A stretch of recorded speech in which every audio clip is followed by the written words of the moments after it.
3 NASCAR Cup champions, 6 titles between them, and not one of them was standing inside the 2025 playoff field when it mattered most. Let that sit for a second.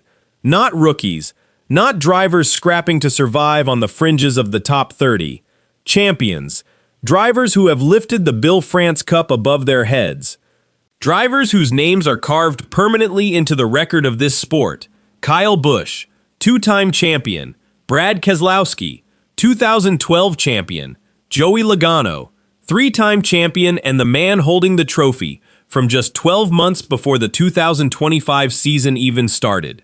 When the regular season closed out and the 16-driver playoff field locked in, Busch was on the outside, Keselowski was on the outside, and Logano, despite clawing his way into the postseason on a single win, watched his title defense fall apart before October was even finished. Every broadcast called it a rough year. Every analyst shrugged and moved on to talking about Kyle Larson and Christopher Bell and who was going to Phoenix with a shot at the title. Nobody stopped to ask the real question. Why did 3 champions collapse in the same season? What were the real forces working against them before a single wheel turned in anger? Because rough years do not come for 3 champions simultaneously without a reason. Bad luck does not explain this. Coincidence does not explain this. And if you go inside what actually happened to Busch, Keselowski, and Logano in 2025, if you go past the finishing positions and dig into the organizational decisions, the infrastructure gaps, the role conflicts, and the structural problems that were building long before February, a very specific picture emerges. These 3 champions did not fail in 2025 because of anything they did inside a race car. They failed because of everything happening outside of one, and the sports broadcast partners never once said that clearly. But here is the thing, most people still get completely wrong about what went on in 2025. This was not 3 separate stories of bad luck running simultaneously. This was 3 separate versions of the same underlying problem, the gap between driver talent and organizational capability. And in today's NASCAR, that gap can swallow a champion whole. Start with Kyle Busch, because his story is the most uncomfortable one in this entire conversation. 2 Cup Series championships, 63 wins in NASCAR's premier division. A man who spent 15 years at Joe Gibbs Racing, winning races in every series NASCAR ran, on every track type, in every condition. When Busch signed with Richard Childress Racing ahead of 2023, the pitch made sense. One of the greatest drivers of the modern era joins a historic organization. Both sides get what they need. And for a brief window in 2023, it worked.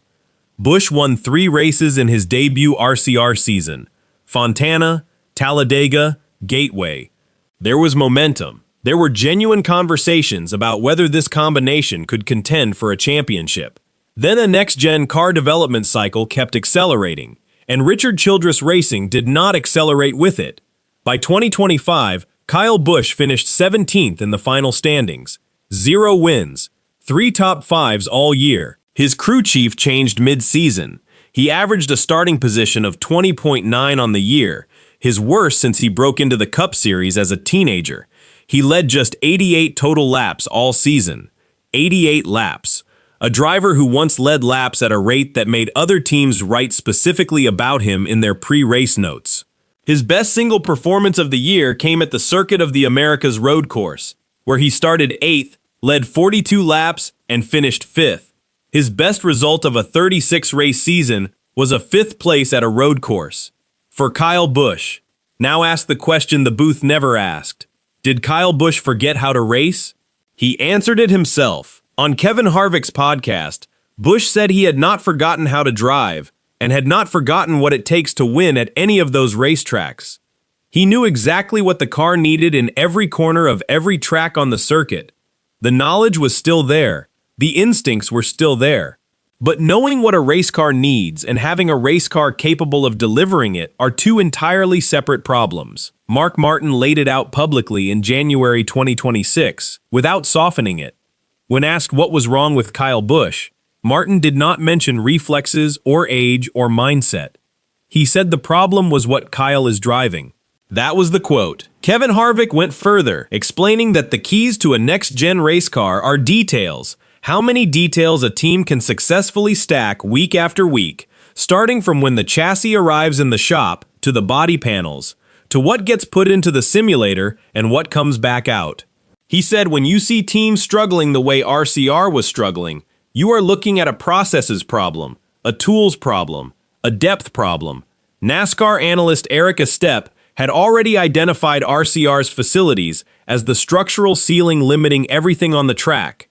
Not the driver, the building, the capability of the organization to prepare competitive race cars in a next-gen era where the gap between elite programs and everyone else compounds with every single week that passes. Kyle Busch did not underperform in 2025. He performed at the limit of what his equipment allowed, and that limit was nowhere near where a two-time champion should be competing. That is not a driving problem. That is an organizational failure that spent 2 full years wearing a driver's name. Now look at Brad Keselowski, because this one is even more specific, and the media never said it with the directness it deserved. The 2012 Cup champion has been doing something almost without modern precedent. He is not just driving for RFK Racing, he is co-owning it.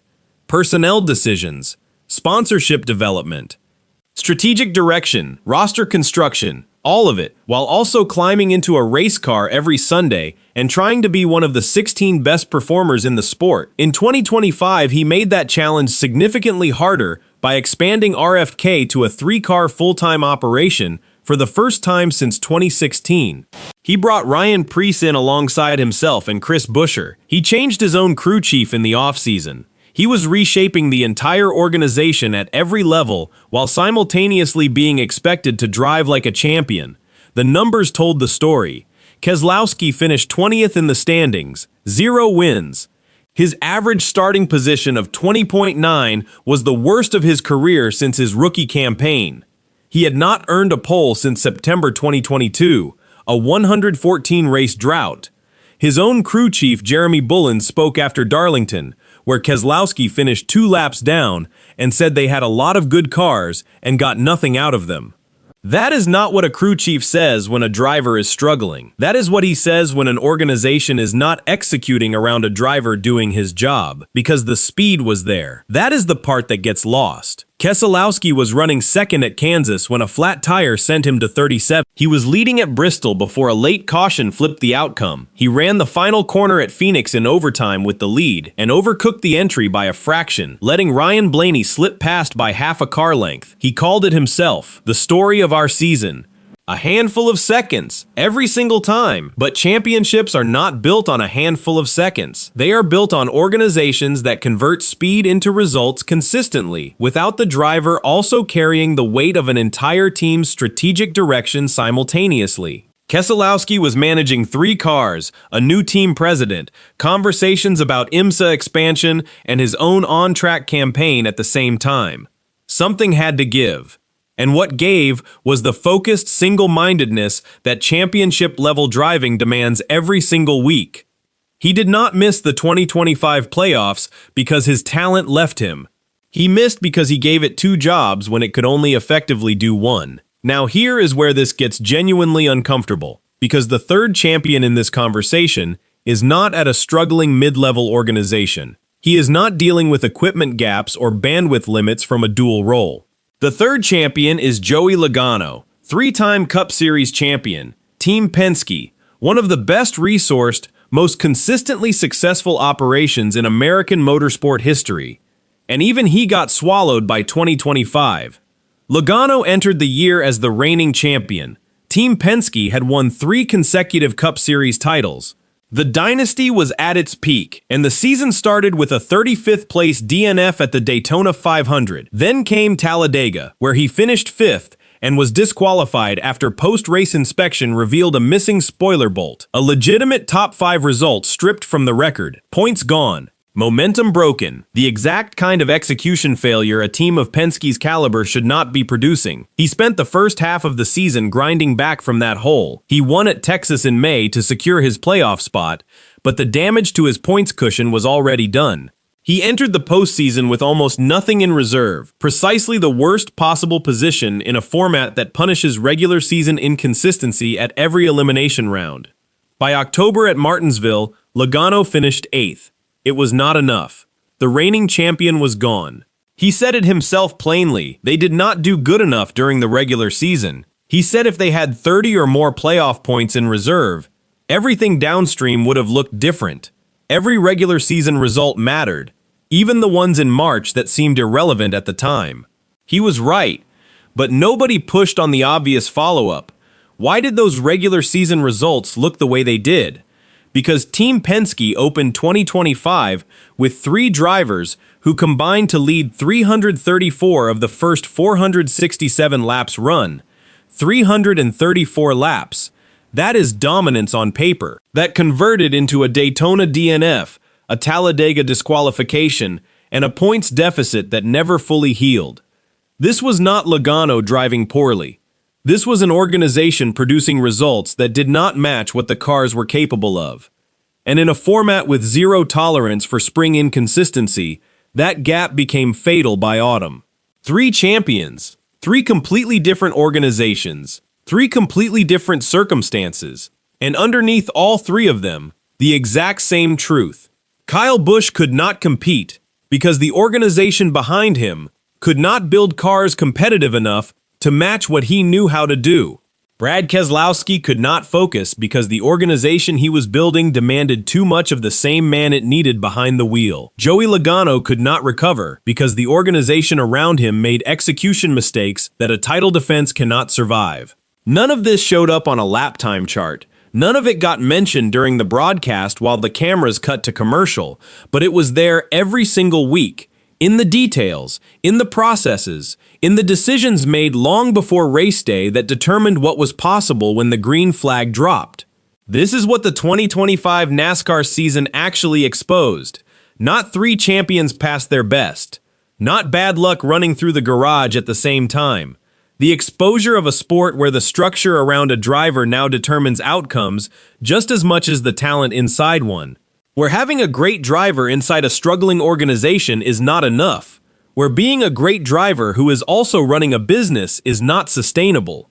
Where even a 3-time champion at a premier organization cannot absorb springtime execution failures and survive October. Brad Keselowski said it best. When the season was over, the sport rewards wins. That was what it rewards.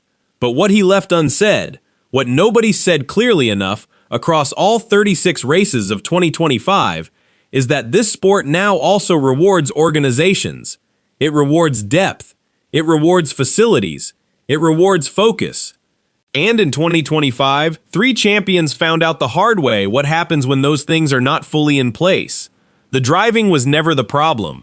With these 3 men, it never could be. Drop a checkered flag in the comments right now and tell us which of these 3 champions comes back hardest in 2026.